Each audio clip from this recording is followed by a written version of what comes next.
Selamat datang di konten yang udah ditunggu oleh ribuan, bahkan puluhan ribu, bahkan ratusan ribu, bahkan jutaan warga Marbot Merah Jambu. Marbot Merah Jambu. Nah, karena hari ini tamunya sangat spesial. Sangat spesial, apalagi buat lu ya Son. Nah, benar. Beliau ini adalah idola nomor 1 dari idola nomor 1 ini. Anderson Nico ini, makanya emang hari ini agak seperti orang digendam ini emang tadi. Namanya Anderson Nico. Gue mau nanya sama lu. Apa tuh, Bang? Ini kan rumah lu ya. Kita syuting di lantai atas. Nah, sebelum kesini tadi kita collab dulu di tempat gue. Benar. Habis itu kita ngobrol-ngobrol, terus gue bilang, "Bang, tapi kita tunggu malam dulu, Bang." "Oh ya udah, ntar kita ketemu di tempat lo ya. Yuk kita duluan. Gua ada ngobrol dulu sama anak-anak kantor gue tuh, meeting kecil bentar tuh. Kalian cabut duluan lah. Pergilah gue kesini sama asisten gue kan. Udah nyampe. Yuk, let's go. Mari kita syuting. Bentar. Son nyasar. Gimana? Son nyasar. Son yang punya rumah ini nyasar. yang punya rumah ini nyasar coba. Dia pulang dari kantor gue ke rumah dia sendiri nyasar. Lu Nyasar. apa Son, lu apa sih Son? Gimana sih Son? Salah tadi mampir Cibubur dulu, Bang. Ngapain? Salah jalan kan, soalnya kebelah tuh. Ada Jagorawi, ada Son, Cawang kan. Lu ada aja lu Son. Lu ada aja lu. Soalnya di mapnya tulisan Jagorawi. Oh, pilihannya Cawang sama Jagorawi nih. Ya Jagorawi dong. Iya bener Iya sih. kan? Iya sih. Saya udah nyampe duluan jujur, Bang. Bener, gue juga nyampe. Gue kan abis lo nyampe, gue nyampe. Siap turun gue, let's go gitu. Son nyasar, nyasar dia. Nyasar.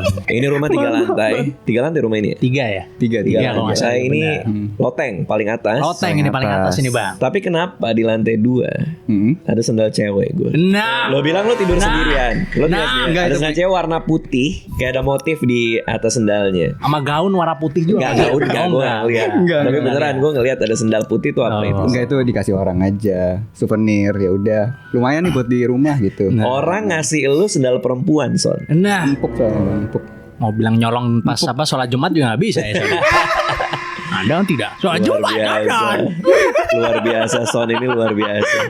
Oke, ini adalah bintang tamu yang sudah kita tunggu-tunggu sejak lama gitu ya Son ya. Ini adalah the one and only Bang Raditya Dika. Iya. Ini tayang kapan sih, by the way?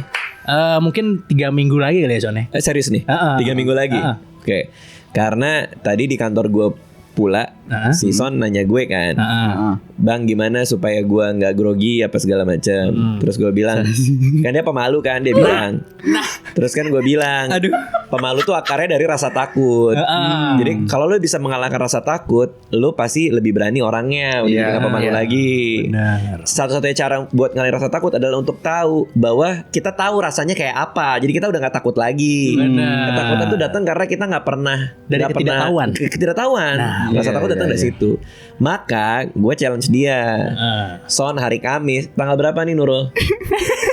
21 Dia kan tayang masih 3 minggu lagi di tanggal 21. Tapi begitu ditayang seharusnya udah terjadi nih. Nah, Karena hari Kamis gue udah bookingin dia slot untuk open mic stand up. open mic. Di Ketawa Comedy Club jam 8.20.10. Nah. Kita lihat begitu tayang bener nggak?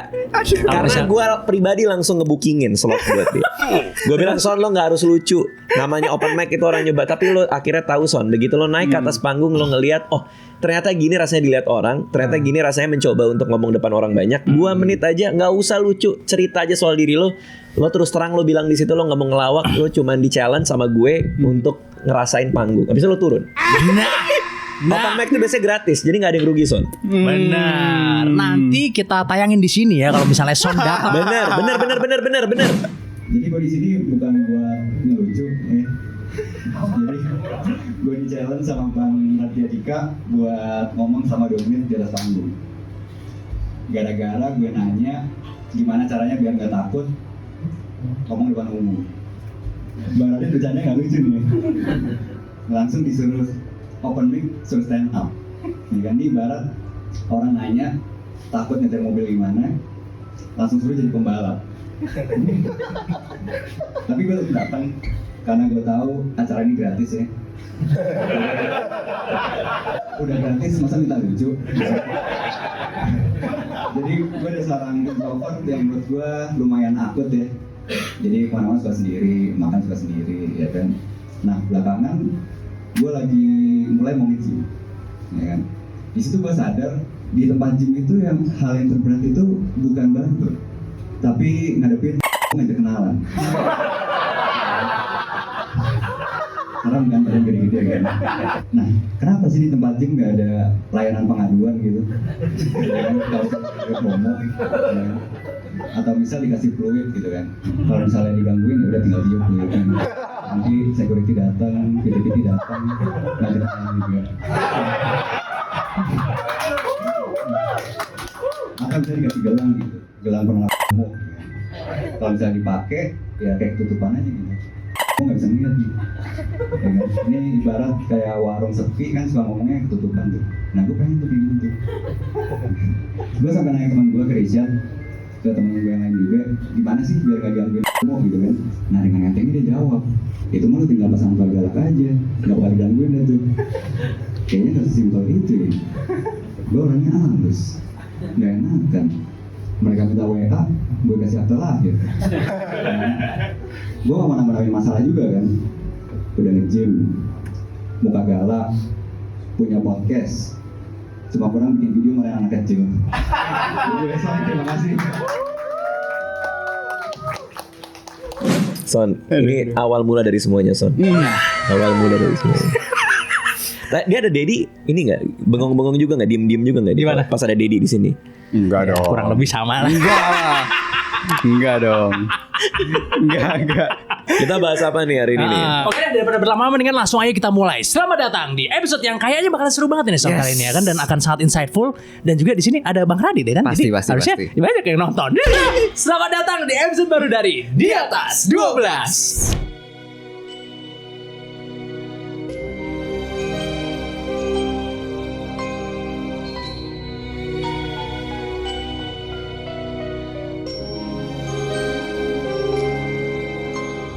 Jadi kan Bang Radit kan adalah sutradara film ya kan, biasa aktif juga di film, jadi aktor juga ya kan. Maka dari itu kita sudah menyiapkan Son fakta-fakta dan juga konspirasi seru tentang dunia perfilman Son. Sikat, gue tanggepin, let's go. Nah ini yang pertama nih. Iya. Baru tau gak sih kalau misalnya Hulk itu awalnya warnanya bukan hijau bang? Tosca. Enggak. Bukan. Warnanya tuh abu-abu. Oh tahu gue. Gue dulu ada film Incredible Hulk. Itu tayang di mana ya? RCTI apa TVRI? Gue lupa. Ini bukan gara-gara nggak berwarna loh bang, bukan? Oh ya udah berarti salah. Bukan hitam putih maksudnya. Enggak, tapi bener dia agak abu-abu. Iya. Tapi yang lo maksud yang ditayangkan TV itu bukan? Bukan di komik. Oh di komik justru. Jadi komiknya itu pertama kali warna abu-abu tahun 1962 kan. Karena percetakannya jadi nggak bisa konsisten warna itu abu-abu komiknya. Jadi warna abu-abu ini ternyata warna yang cukup kompleks gitu Bang Radit. Karena merupakan gabungan dari banyak warna hitam dan warna CMY juga tuh, cyan, magenta, yellow ya. Ada beberapa percampuran dari itu sehingga kalau printer tuh kadang sulit ya untuk konsisten dalam mencetak warna abu-abu yang sama. Kadang misalnya Hulk itu warna abu-abunya gelap misalnya ya kan. Nanti di komik seri berikutnya Hulknya abu-abu muda misalnya gitu kan. Sehingga karena tidak konsisten maka diputuskanlah mencari warna lain. Warna lain yang lebih konsisten. Kenapa hijau? Kalau misalnya abu-abu kan juga kesannya suram ya, kayak gelap gitu kan. Jadi kayak sedih gitu ya. Mungkin ada alasan sendiri dari Stan Lee untuk memilih warna tersebut gitu Oh, ya Bang iya bener ya, Dan si kebetulan Stan Lee mungkin waktu itu warna hijau belum begitu banyak di jalanan gitu. Jadi mungkin posternya jadi lebih kelihatan gitu soalnya. Make sense, itu make Kalau sense. sekarang kan ya agak susah. Soalnya kan katanya kita kalau pakai hijau pas syuting bisa di green screen. Nah, Ya, kayak gini kan, ini kan hijau. Nanti mau bentuknya apa? Nggak mau usah, di green screen. nggak usah aneh-aneh, nggak usah. Jadi Boleh kepalanya Son boleh nggak di? Terus habis itu ada juga salah satu episode Bang Radit suka Pokemon juga kan. Suka gue Pokemon. Gue pernah lihat juga Bang Radit main kartu Pokemon ya kan. TCG ya. TCG main. Ternyata di Pokemon itu ada satu episode yang dilarang. Animenya maksudnya. Animenya. Yang Pikachu terus orang jadi ini ke trigger bukan? Bener. Oh, bener. Tapi bukan Pikachu Bukan tapi. Pikachu. Jadi ada satu episode menceritakan tentang Pokemon yang Porygon itu Bang. Oh tahu. Tahu kan Pokemon yang Porygon kan. Di scene itu banyak banget kilap-kilap warna merah sama warna biru. Iya kedap-kedip tuh. Kedap-kedip ya kan. betul, Jadi betul. anak-anak itu banyak yang kena seizure Bang. Oh yang epileptik ya. Epilepsi. Epileptik jadi seizure. Kejang. Kejang-kejang. Banyak masuk rumah sakit akhirnya. Banyak masuk rumah sakit. Itu nama episode sampai dijulukin Pokemon Shock namanya. Anjir serius. Pokemon favorit lo? Nah, Snorlax. Iya lagi gue WA gue profilnya Snorlax. ya. Gokil Lu sih apa? emang. Yang ini yang dulu di game itu yang api deh pokoknya. Charmander. Kalau gue Blastoise Bang. Wih Blastoise. Blastoise gue paling suka. Mati lo diserang dia. Ada Dark Father apa gimana nih? Udah Vader nih. Enggak, bukan. Pompa. Suara pompa air ya. Pompa air. Toren. Suara toren. Tetangga lu mandi. Jadi kita tahu di tetangga lu gimana. Lucu banget anjir, kita bisa tahu kapan tetangga kita mandi dari bunyi toren air dia. Nah, itu dia. Son, jangan ngintip, Son.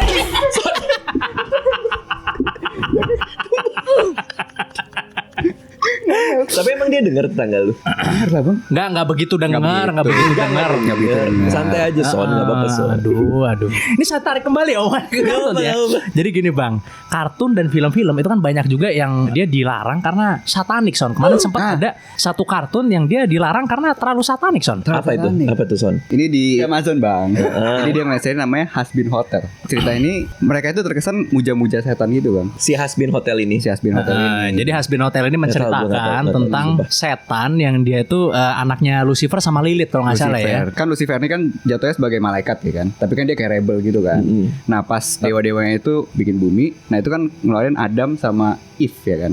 Nah tapi ini Eve-nya ini namanya jadi Lilith. Jadi bukan literally Eve, tapi sebagai manusia pertama berdua ini. Nah, tapi ternyata itu Lilith ini, dia ini rebel juga bang. Terus kayak kabur dari si Adam. Si Lilith ini ceritanya independen gitu bang. Jadi dia cabut dari Adam. Akhirnya ketemu sama si Lucifer. Ini apa sih series? Series. Jadi ceritanya itu sebenarnya tentang anaknya Lucifer sama Lilith. Nah, Lilith itu sebenarnya based on Eve atau Hawa. Ya. Jadi basic karakter itu dari Hawa, tapi itu bukan karakter dari Alkitab atau dari Al-Quran gitu. Mereka punya anak nih. Nah, si Cynthia Morningstar ini ya kan, itu ngelihat neraka ini udah penuh bang. Jadi menurut dia ini gimana caranya biar setan ini nggak masuk neraka lagi gitu. Karena neraka ini udah kepenuhan. Maka dari itu dia bikin hotel yang namanya Hasbin Hotel, yang ditujukan untuk menjadi rehabilitasi buat para setan itu. Biar setannya setelah direhabilitasi masuk ke surga bang. Gitu sebenarnya cerita filmnya. Iya. Nah itu ramai banget menjadi pertentangan karena hero-nya di film ini itu setan gitu. Ya anaknya Lucifer itu. Anaknya Lucifer itu. Gitu. Jadi itu sempat ramai tuh kemarin bang. Jadi kontroversi ya kan, dilarang di beberapa tempat ya. Tapi akhirnya tetap rilis juga kayaknya ya. Akhirnya tetap rilis. Nggak ada resminya dilarang dia. Nah kan apa kartun misalnya atau film itu kan banyak yang dia itu ditonton sama anak-anak kan bang. Kan Bang Radit punya anak sendiri juga kan. Iya. Nah Bang Radit pernah ngontrol tontonan anak nggak, atau Bang Radit tipenya yang bebasin aja? Kalau sekarang kan memang anak gue screen time-nya tiap hari Minggu ya. Jadi kalau misalnya hari Minggu mereka nonton, cuma kan tontonan mereka masih yang basic-basic aja sih menurut gue. Basic aja ya. Kayak nggak ada yang aneh-aneh gitu. Dan semua ada yang di YouTube Kids. Cuma ada satu yang lucu nih. Gue kan suka main Werewolf, lo tau gak Werewolf? Werewolf tahu gue. Yang apa malam telah tiba gitu. Kita suatu hari pernah main sama teman-teman komik di McD. Kita kan sebelum main kan ada yang malam telah tiba tutup. Malam buka mata malam telah tiba tutup. Saya mau ngomong kepada kalian, itu orang-orang di McD tuh yang pas ini kita kayak ini dulu banget nih berarti. Dulu banget 10 tahun lalu. 10 tahun lalu. Enggak 10 tahun lalu. Pas zaman Suca tuh di Indosiar tuh. Oh, ya udah lama lah pokoknya ya. Itu kita lagi pada main, terus orang jadi ngeliatin kita anjir. Karena pikir kita perkumpulan apa? Perkumpulan satanik. Karena itu malam dan 8 tahun lalu 9 tahun lalu kan orang belum tahu Werewolf. Paham maksud gue? Iya paham. Belum banyak yang tahu Werewolf. Iya. Bang Radit mungkin salah satu yang pertama kali main Werewolf ya, maksudnya yang karena anak-anak stand up juga sih. Jadi Bang Radit nggak pernah misalnya ada concern, kan kartun kayak SpongeBob aja ada misalnya ada logo Illuminati-nya di mana. Gue nggak tahu gue yang kayak gitu-gitu. Ada bener SpongeBob. Ada bahkan ada satu episode khusus yang dia tuh kayak lagi datang ke sebuah cult yang dia tuh pakai topi yang ada matanya satu logo Illuminati kan, one eye itu logo. Gak tahu gue. Nggak tahu SpongeBob ada begitu-begituan. Jadi selip-selipan gitu kadang ada. Kebetulan kali. Maksudnya beneran dibikin bang. Ada. Ya buat apa orang ngebikin ada selipan Illuminati gitu. Ada yang bilang subliminal message, ada yang bilang biar diomongin kayak kita saat ini gitu kan. Nah, itu mungkin juga sih. Subliminal juga kan. Contoh kayak Nickelodeon deh bang deh. Nickelodeon kan bahasa Latin sebenarnya Nickelodeon artinya Tuhan tidak ada ya kalau nggak salah. Iya, Tuhan nggak. Kalian tuh kebanyakan waktu luang ya. Sampai segala hal tuh nganggur ya. Diperhatiin banget. Kebanyakan nganggur ya. Kan kerja di logistik. Logonya. Kok tahu kayak gini-ginian tuh kenapa sih? Ya kan Emang kerjaan nyari? kita memang bikin Gimana? konten seperti ini Oh Bang iya Radit. sih.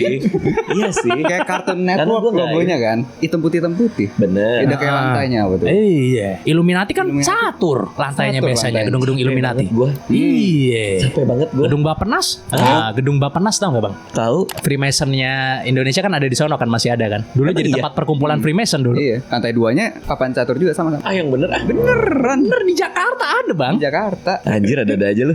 Iya, jadi Iya, banyak. iya, iya. Tapi berarti lu nggak pernah concern gitu ya Bang ya, ada subliminal message misalnya yang Enggak pernah. Lu kalau lagi pergi sama cewek obrolannya kayak gini juga. Kayak tergantung ceweknya lu kan. tahu nggak gini-gini. Kalau lu gimana? Enggak lah, Enggak. pulang langsung.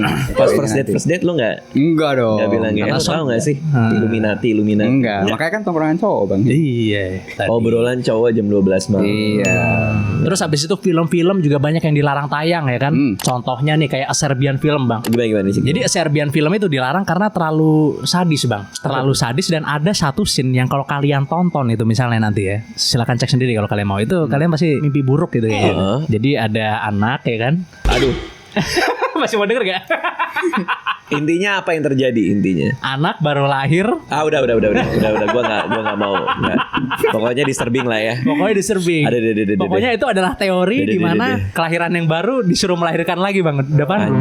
Anjir. Gua nggak tahu secara visual apa tapi itu feelnya nggak enak sih. Cuman nih kalau yang disturbing, salah satu disturbing, gua belum nonton ya by the way. Iya. Setahu gua ada yang namanya Human Centipede, tau nggak lu? Oh, tahu. Gua nonton Itu juga. Lo nonton? Nonton gue. Se-disturbing itu nggak? Lebih Iyalah, jijik parah banget ya. Serbian Film sih Bang. Itu pasti sih kalau dari premisnya mah. Cuman ini juga disturbing juga. Disturbing. Ada 1 2 3 atau berapa kan? Banyak kan itu serinya. Gua nggak nonton film untuk mencari yang gitu-gitu gua. Iya. Soalnya kan visual banget ya. Visual Maksudnya banget. Lo ngelihat film terus kalau gori-gori dikit gua nggak apa-apa deh. Kalau Saw nonton gak Saw? So nonton. Nonton ya? Nggak Suka nggak? apa-apa, itu masih nggak apa-apa buat Suka gua. nggak tapi? Suka nih apa nih konteksnya nih? Menikmati ceritanya iya. Iya kan? Yang pertama tapi Oh yang pertama doang? yang sesudah-sudahnya oke sih, tapi yang sangat memorable yang pertama. Lo nonton gak sih? Nonton, mau keluar Wah, lagi kan? gue yang baru? sampai 2 kali Bang. Yang pertama? Ngulang dari 1 sampai 7, 1 sampai 7 2 kali gue ngulang. Yang pertama pecah sih. Endingnya kan, yang ternyata dia orang di ruangan yang sama. Iya. Iya kan? John Lu nggak Kramer. nonton lo kayaknya. Nggak, dia nggak nonton. Lu Dia iya dong biar Dia- biar asik sama kita Emang- gitu ya. Lo oh iya. Ingatan. Udah lupa Bang sumpah. Enggak Bang, mohon maaf itu apa? Emang ingatannya kayak ikan mas dia Bang. Jadi Enggak, tapi lo langsung pernah lupa. Nonton. Oh, iya. Nonton. Karena kan dia harus motong Iya. kakinya atau apanya ya? Bener. Ya kan ternyata si John Kramer-nya ada di situ jigsaw-nya ya. Iya. Bisa di situ. Wah.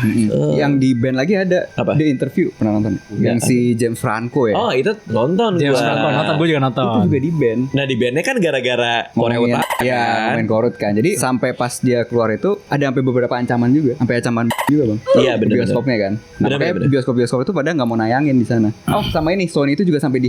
Jadi kayak Emailnya dia dibongkar ya. Nah, Iya, tahu jadi tahu. kayak- tahu. Unreleased movie. unreleased movie-nya, karyawan-karyawan dibongkar semua kan. Sampai akhirnya Sony itu mutusin buat ya udah rilis digital aja akhirnya. Iya, karena film itu kan ngomongin soal Kim Jong kan. Iya. Tapi gue nonton biasa aja sih menurut gue. Dia juga nggak digambarin yang gimana-gimana banget menurut gue ya di film itu. Kan Mungkin agak emosional mungkin Kim Jong. Jadi bisa jadi. soalnya yang ngelarang tayang itu bioskop-bioskopnya ujung-ujungnya. Yang nggak mau nayangin. Yang ya. nggak mau nayangin. Jadi ngelihat, waduh di Sony udah diobrak-abrik begini, udah saya nggak mau nayangin. Akhirnya langsung rilis ke digital ya Sony. Digital aja jadinya.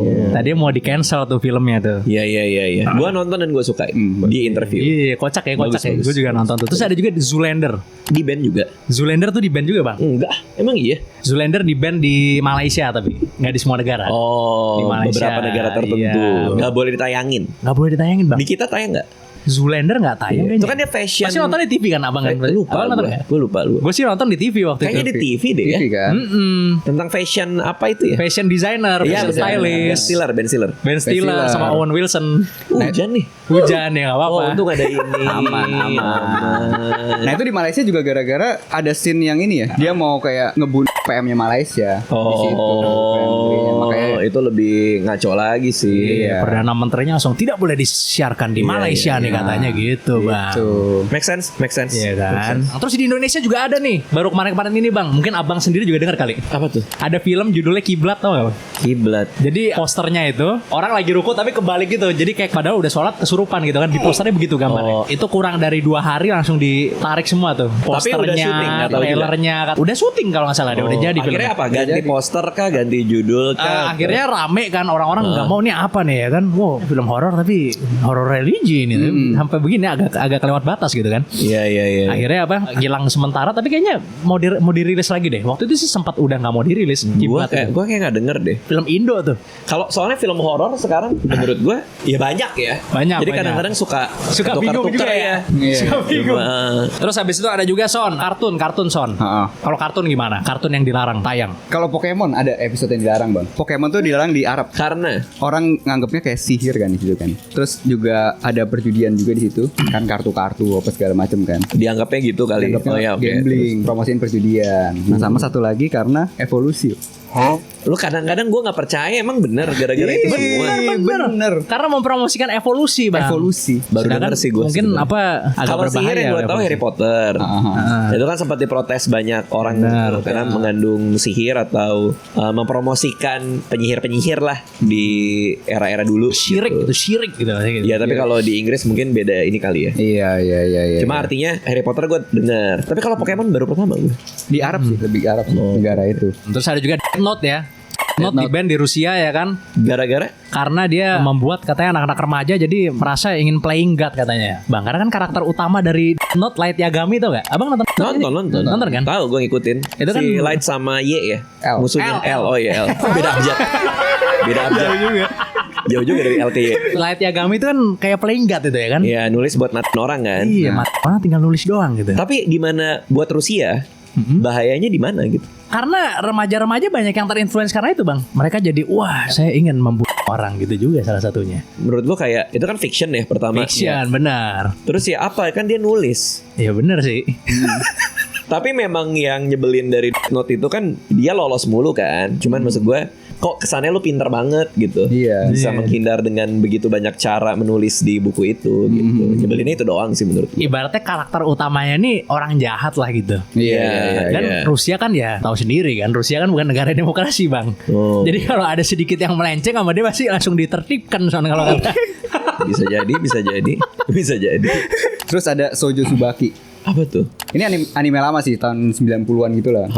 Ini hampir semua negara ngeband. Dia ini nyeritain kayak perempuan nih masuk sirkus ya, kayak freak show gitu masuk ya. Sirkus. Jadi ada seorang perempuan yang dia masuk sirkus. Sirkusnya tuh kayak isinya orang-orang aneh gitu. Ada yang setan, ada yang buntung, segala macem. Ini kartun tapi ya, gambarnya anime udah jelek maksudnya banget. kan? Anime. Anime udah lama banget dan gambarnya masih jelek waktu itu sih. Di dalam situ tuh banyak adegan-adegan kekerasan, adegan-adegan seksual, tolong disensor ya kan. Terus habis itu kan ini kan karakter utamanya kan masih kecil, Bang. Itu dilarang di hampir semua negara. Hampir semua negara dilarang itu. Tapi kalau Anda search di YouTube ada itu ternyata. Masa di YouTube ada? Yang bener loh. Buat apa ya itu bikin kayak gitu-gitu ya? Nah, menurut Bang Radit gimana nih sebagai ibaratnya pembuat film ya kan, filmmaker ya kan? Perlu nggak sih ada pembatasan misalnya, wah film ini bisa menginfluence anak-anak muda jadi bandel misalnya atau jadi apa? Ya itu mah Perlu nggak ada? kebijakan ini sih ya. Kebijakan masing-masing negara untuk mengakses itu ya. Karena kan kita juga nggak tahu mengaksesnya itu kayak gimana gitu loh. Tapi yang menarik justru adalah kalau dulu informasi itu bisa dikontrol sama pemerintah. Penyiaran itu kan pemerintah bisa meregulasi kan. KPI maksudnya Bang? Ya. Oh iya. Ya kan ada KPI lah ya. Dulu ya. Maksudnya informasi itu kita tahu dan ada yang menjaga. Benar. Koran ya kan.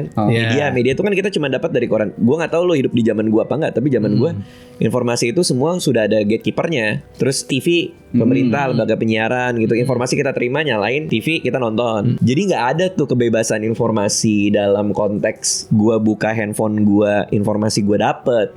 Gua harus nunggu informasi itu datang. Either dari TV, either dari koran, atau dari sesama kita. Harus disuapin lah kasarnya gitu ya. Ngomong gitu, kayak lu ngomong ke gue lewat telepon gitu. Jadi penyebaran informasi itu sangat terbatas. Media massa itu makanya menjadi sebuah topik tema untuk dipelajari karena sekompleks itu media massa gitu. Ada yang ngejagain, ada dapat segala macam. Nah sekarang Pak, itu semua kapan aja, di mana aja lu bisa dapat informasi itu. Benar, terbuka Bahkan bebas. lu nyari kan sekarang kan. Nah, menurut gua ini menjadi kompleks. Kalau lo tadi bilang pelarangan, kalau gua jawab, oh ya itu harus dilarang juga, katakanlah gitu ya. Ya gimana cara ngelarangnya? Lo kan bisa terima itu dari mana aja kan? Gak mesti dari film maksudnya gitu ya. Iya. YouTube apa? Pemerintah mau blokir YouTube dengan tayangan-tayangan yang seperti apa gitu misalnya. Tetap aja kan bisa. Ada yang lolos juga tetap. Lolos juga dengan berbagai macam cara kan. Benar. Website sendiri lah apa segala macam gitu. Komen-komen kita aja itu tuh isinya online. Oh iya. Gue sampai capek Pak. Bener. Gue filterin, gue report apa segala macam. Dengan beraneka ragam cara diubah-ubah kalimatnya apa segala macam ada juga. Udah susah Pak. Soalnya kita mau ngefilterin misalnya kata-katanya, ntar dia ganti font ya kan Bang? Iya kalau konteksnya juga online ya. Tapi kalau konteksnya tadi sebuah karya cipta. Benar. Yang tadi lo bilang gimana dilarang nggak Pak? Ya lo larang pun juga dengan cara apa sekarang? Akan mencari caranya gitu maksudnya ya Bang? Iya, Untuk artinya ketemu ya. menurut gue di satu sisi mungkin ada beban moral dari pemerintah untuk secara resmi memblokir atau melarang sesuatu yang tidak sesuai dengan, kita ngomongnya moral masyarakat lah, meskipun itu sangat gray area banget ya. Cuman kitanya juga harus ngejagain orang-orang yang mungkin terpapar sama informasi atau konten-konten yang kayak gini. Contohnya kayak anak ya kita yang ngomongin. Oh, paham gak maksud gue? Iya paham. Berarti Bang Radit ngebimbing juga maksudnya untuk kayaknya yang ini jangan gitu. Kalau ngebimbing nggak se-eksplisit itu karena anak gue belum banyak terpapar sama konten-konten kayak gitu. Cuman kayak misalnya ada aja lah namanya juga anak zaman sekarang ya, buku-bukunya Harus ada kata kasar gitu. bukan kata kasar tapi lebih ke buku-buku orang pacaran yang apa? Oh. Iya. Pangeran dan Putri. Maksudnya buku Anda Bang Radit, buku orang pacaran. Kalau pacaran ya, tapi anak gue belum baca buku gue. Coba maksud gue Pangeran Putri kan endingnya suka yang ada yang ciuman. Iya. Snow White kan dicium. Benar. Ya itu yang kita ngasih lihat bahwa ini adegan orang dewasa. Oh iya. Jadi kalau ada gini jangan dilihat dulu. Kayaknya belum cukup Ditutup. waktu. Iya. Maksudnya artinya kamu dengan sadar diri skip ya. Karena kalaupun ada kita ya paling kita langsung lengkap kan, dia nanya kenapa Pak ini belum cukup waktu buat kamu untuk ngelihat yang kayak gini karena dia dewasa. Jadi kita selalu bedain antara mereka sama kita. Artinya kita orang dewasa, kita udah bisa punya judgment, kebijaksanaan untuk tahu mana yang benar mana yang enggak. Kamu masih belajar, anak gue dua. Ketika kamu udah punya pengetahuan, kedewasaan untuk tahu mana yang benar mana yang enggak, mungkin kamu baru bisa terpapar sama informasi-informasi yang kayak gini. Nah mereka ngerti, mereka ngerti. Jadi sekarang bahasa mereka tuh kayak, aku kan masih anak kecil Pak, atau oh iya kan Papa udah dewasa, oh iya kan aku masih belum, oh ya mungkin waktunya. Jadi gitu. Enak ya. Jadi dari sekarang kita udah kasih jalur itu buat mereka. Dan mereka jadi sadar sendiri sih. Oh iya. Bagus. Nggak kayak ngebalas gitu ya. Lah ini kan semua umur Pak. Apanya tuh? Ratingnya semua umur. Iya. Ya itu mah gampang. Gua Pernah mendebat gak Bang? Mendebat. Debat. Sering. Anak gua tuh hanya nurut kalau itu masuk akal. Contohnya kayak pecah sih. ulang tahun temennya, semua orang dikasih coklat. Terus semua orang dibagiin coklat, masing-masing punya coklat di tangan. Anak gue makan coklat hanya boleh seminggu beberapa kali doang. Dan itu bukan hari dia makan coklat. Terus dia terima coklat itu, dia mau makan dia diem dulu, ngelihat mamanya dulu. Terus baru dia nanya, Mama boleh makan coklat nggak? Jadi dia nggak serta-merta makan gitu. Oh nggak langsung dimakan gitu ya? Nggak boleh, tapi semua makan. Nah dia kedebat kan. Baru kita kasih pengertian betul bahwa semuanya makan. Tapi kan kita udah sepakat Kak, kamu makannya cuma di hari ini karena kalau kebanyakan nanti kamu sugar rush. Kalau sugar rush nanti kamu susah tidur, nanti kamu ini kamu itu gitu. Kamu nanti juga kebanyakan gula gitu-gitu. Terus negosiasi kan. Gimana kalau ini kita bawa pulang, kita simpan, nanti di hari kamu boleh baru kamu makan. Ya udah, akhirnya karena dijelasin gitu. Oh ya gue udah menangnya juga. Apa yang nyokap gue bilang itu masuk akal. Umur masih 5 tahun tuh. Oke gue ikutin. Oke mama yang simpenin ya. Terus dikasih ke mamanya, ditaruh kulkas. Tapi tiap hari dibuka kulkasnya, dilihat-lihat, taruh lagi. Dibuka kulkas dilihat-lihat. Baru di hari makan dia makan. Oh gila itu bagus. Kadang ada negonya tuh. Kadang ada kayak negonya ya? Kayak misalnya hari Senin dia datang. Masih Papa mau ini enggak Oh enggak gitu juga sih, enggak swap juga sih. Iya. Kenapa pikiran lu langsung ke swap ya? Siapa tahu kan. Boleh makan coklat enggak? Soalnya kemarin kakak lupa makan di hari bolehnya gitu. Jadi negonya gitu. Oh boleh gitu. Oh iya. Maksudnya paham jatahnya juga. Maksudnya apa tuh paham Karena kita ngasih reason. Jadi kita selalu kalau ngelarang, kalau kita minta mereka melakukan sesuatu ada alasan. Nggak usah ditutup-tutupin alasannya, nggak usah dikecil-kecilin karena mereka anak kecil kita bikin nanti ada polisi datang gitu nggak gitu. Iya. Jadi apapun kita gitu enggak ya? Enggak. Kita bener. bicarain sama mereka nanti gini-gini, nanti gitu-gitu, ini konsekuensinya. Jadi kamu nurut apa enggak gitu. Oh iya mantap itu San begitu San. Ya jadi nurut banget. Jadi nurut kayak misalnya buku yang ini jangan dibaca ya. Ya udah akhirnya mereka nggak baca sama sekali. Tapi Anda pernah nggak bilang buku saya jangan dibaca ya? Pernah nggak? Dia tahu gue lagi nulis buku Timun Jelita. Sebenarnya dia belum bisa baca lancar. Tapi kalau dia bisa baca, dia mau baca buku gue yang Timun Jelita yang paling baru. Oh, dan itu untuk semua umur ya Bang ya, buku Timun Jelita? Iya, untuk semua umur. Ya walaupun ada pacaran-pacarannya itu. Berarti kan kita bimbing juga ya. Oh iya. Nah ngomong-ngomong soal nulis nih, kan Bang Radit kan ada penulis buku yang bestseller sudah berkali-kali nih soalnya kan. Dulu juga Bang Radit pertama kali stand up tuh gara-gara ini ya, keliling-keliling promo buku ya, terus ngerasain ngomong enak terus akhirnya stand up. Bener, karena dulu pas gue lagi promo buku nggak ada yang nyamperin talk show gue. Iya, bedah buku gue nggak ada yang mau nonton, karena kan gue biasanya kalau promo tuh di acara bedah buku, which is di hall kan. Gue di tengah, terus orang pada belanja buku, nggak ada yang mau nyimak. Ya udah apa gue stand up pada balik badan kayak ini apa nih kok ngomong sendiri tapi lucu. Akhirnya dengerin. Nah. Hari Kamis bro. Siap-siap Anda hari Kamis ya. Siap Son. Nah ini pertanyaan saya ke yang selanjutnya nih Bang Radit kan. Emang skill menulis tuh masih butuh apa enggak sih sebenarnya? Oh iya dong. Kan udah ada ChatGPT, AI segala macam semakin advance ya kan. Menulis itu adalah skill dasar yang semua orang harus punya, apapun profesinya. Lo bayangin nih, ada satu editor yang udah sering menang Piala Citra bikin pelatihan di salah satu stasiun TV. Hari pertama pelatihannya dia minta semua editor video matiin komputernya. Terus pada bingung. Lah, gue kan ikut kelas pelatihan editing. Kok gue disuruh matiin komputer? Disuruh ngeluarin kertas, disuruh bikin cerita. Lah, gue kan mau ngedit bukan mau nulis. Terus kata si editor menang Piala Citra ini bilang, editing itu adalah bercerita dan semua muara cerita adalah menulis.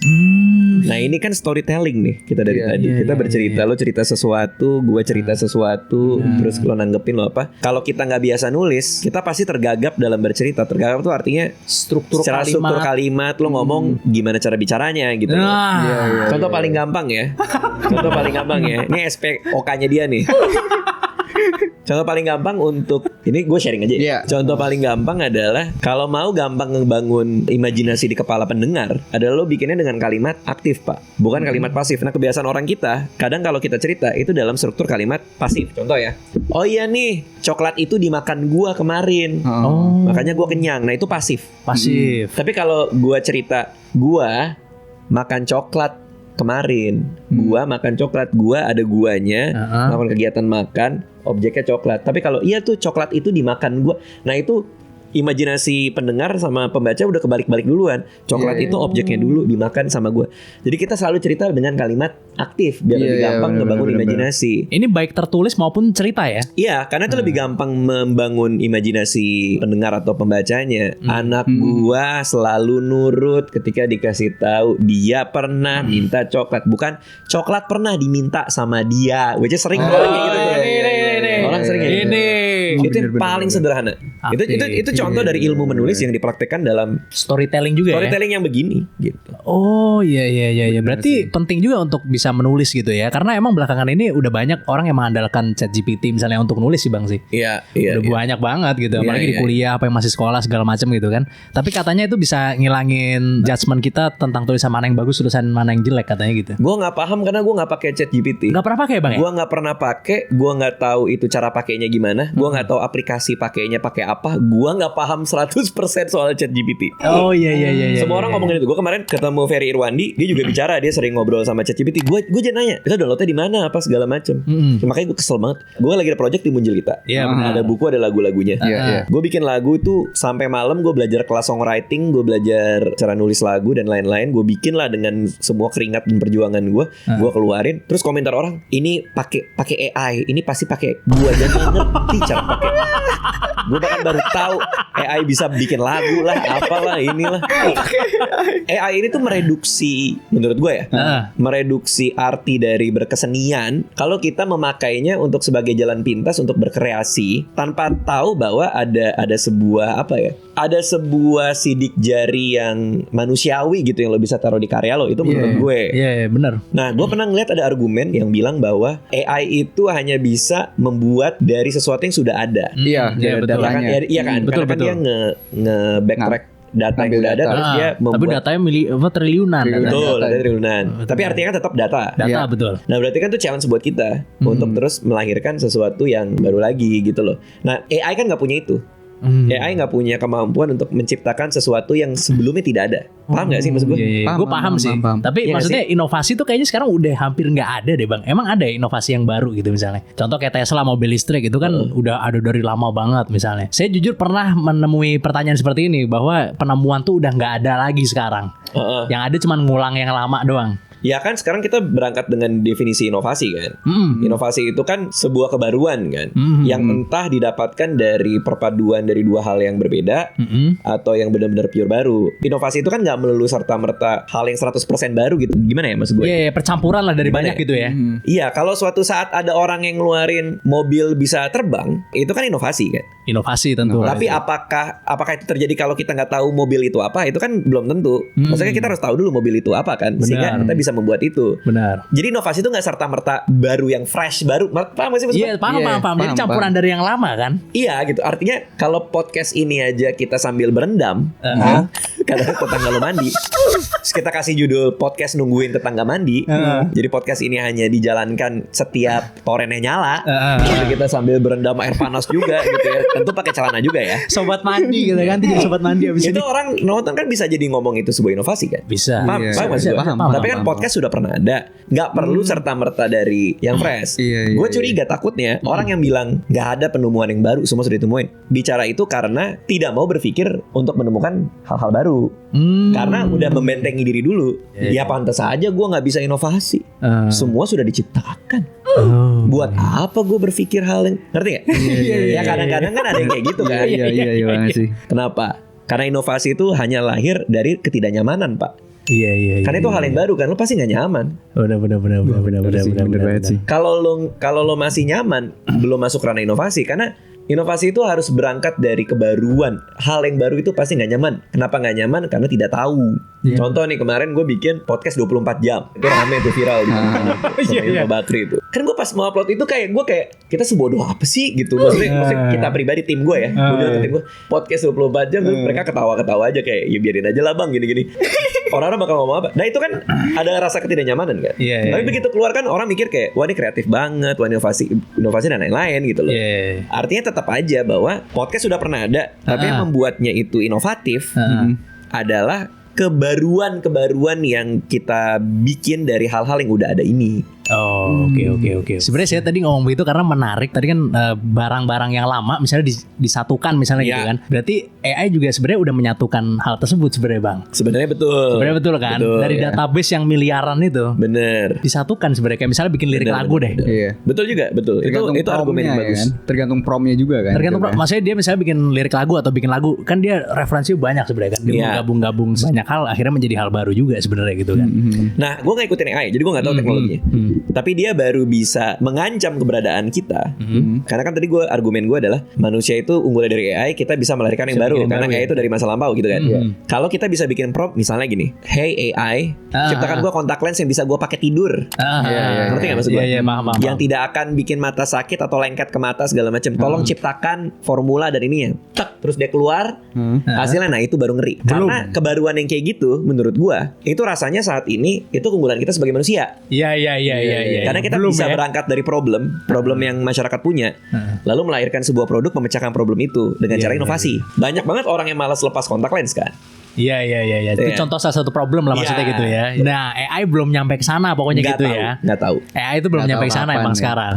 Nggak tahu kapan. Tapi ya kita lihat nanti kan. Berarti penting ya Mas Ian ya untuk menulis, bisa ngomong, storytelling. Iya, karena gini. Nih di kelas nulis gue ada seorang pengemis duduk di pinggir jalan. Dia megang tulisan, Pak. Tolong kasih 100.000 katakanlah gitu. Terus udah orang nggak ada yang ngasih. Besoknya dia ganti tulisannya. Terus orang ngasih duit dia banyak banget. Dia nggak minta duit, nggak minta apa, cuma nulis sebentar lagi musim dingin dan mungkin setelah musim dingin saya udah tidak di sini lagi. Karena kan dia nggak punya duit buat menghangatkan badan, dia nggak punya duit buat baju tebel, jadi dia nulis itu. Dia nggak minta duit nggak apa, tapi di depannya ada mangkok kan. Orang ngasih duit banyak banget. Kenapa? Karena dia cerita. Lo tahu nggak sih nanti gitu. Dibanding kayak dia kasih duit dong gitu loh. Nah itu power of storytelling untuk menggugah orang melakukan atau menerima pesan apa yang mau kita sampaikan gitu. Untuk mengakselerasi karir nih penting apa nggak bisa nulis gitu aja deh. Untuk mengakselerasi karir, Penting nggak bisa nulis? ya penting banget. Penting banget. Gua pekerjaan gue banyak, ya kan. Tapi skill gue cuma satu, yaitu storytelling. Gue bercerita di panggung, gue bercerita di stand up comedy, di talk show, di tempat-tempat kayak gini. Gue bercerita di buku. Jadi penting lah. Jadi karir gue itu berkembang karena gue ada kemampuan menulis dan storytelling. Kalau bukan gue, dia logistik kan. Lo apa sih divisinya? Ekspor impor lah. Impor. Oh divisinya sales lah sales. Ekspor impor. Lebih sales. Ya. Terakhir impor gula San, bukan? Enggak. Enggak bang. Ini Enggak boleh itu. mau jualan kan? Ya. Orang beli produk lo kalau ada masalah dipecahkan kan? Betul kan? Makanya duitnya keluar. Iya. Karena bisnis lo membantu mereka memecahkan problem mereka. Lo B2B apa B2C? B2B, oke. Jadi cara berceritanya itu adalah pakai formula. Karakter, tujuan, halangan. Produk lo sebagai pahlawan di ujung. Misalnya Rashid sangat Rishad sangat ingin si Nos ini coba Jangan ikut-ikut dong. Rishad sangat ingin berhasil ngedate sama cewek. Untung ada parfum ini yang ngebuat cewek itu jadi nyaman sama dia. Oh iya. Jadi Rishad sangat ingin produk sebagai pahlawan. Parfum ngebantu dia. Nah, lo cerita soal itu. Misalnya lo jualan parfum ke doi. Lo udah berapa jomblo? Lama jomblo setahun ya? Tadi lo bilang 6 tahun. Sebelumnya 6. Benar 6 Bang. 6 tahun gitu. Lo gak pede apa segala macam gitu kan. Lo bilang aja, iya gue dulu kayak lu. Tapi kalau buat gue, dulu gue pernah, gue bisa ketemu jodoh gue ketika gue mengubah nasib gue sendiri. Dan gue gak nyangka ternyata yang ngubah nasib gue hanya 1 botol kecil ini. Dari 49.000 berubah jadi foto keluarga. Misalnya gitu. Itu story. Makanya itu story. Keren tuh. Karakter, tujuan, halangan. Lo sangat ingin dapet cewek tapi gak pernah pede. Nah brand sebagai hero, produk baru lo bungkus dengan semua metafora tadi. Nah itu contoh bahwa orang sales kalau bisa bercerita lebih mudah seharusnya. Jualannya. Bener. Jadi gak bener-bener kayak nyeritain produknya, ngebagus-bagusin produknya gitu, malah Spek gitu dia pasti patok di spek. Bagusin produk itu di ceritanya. ya. Fitur produk itu lo masukin di dalam story-nya. Karena orang akan beli ketika mereka tahu problem apa yang dipecahkan sama produk itu. Jualan solusi itu lebih make sense daripada jualan fitur menurut gua. Karena fitur kadang orang masih belum bisa mesarikan ke kegunaan produk. Kegunaannya ya.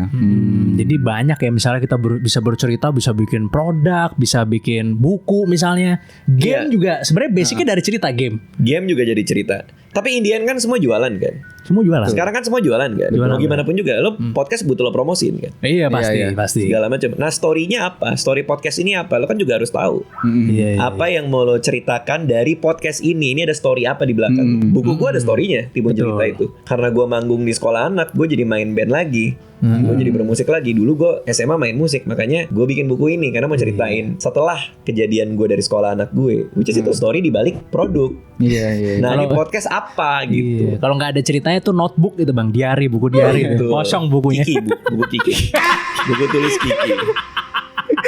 Gitu sih kira-kira gampangnya sih. Itu penting ya berarti ya, storytelling itu gue sih udah sadar sebenarnya sih. Gue juga belajar terus, maksudnya kan gue masih banyak kekurangan juga. Lu juga masih banyak kekurangannya. Salah satu belajar sebenarnya kita dari podcast ini bang, jujur. Iya. Betul, belajar storytelling gimana caranya, karena itu everything sih menurut gue.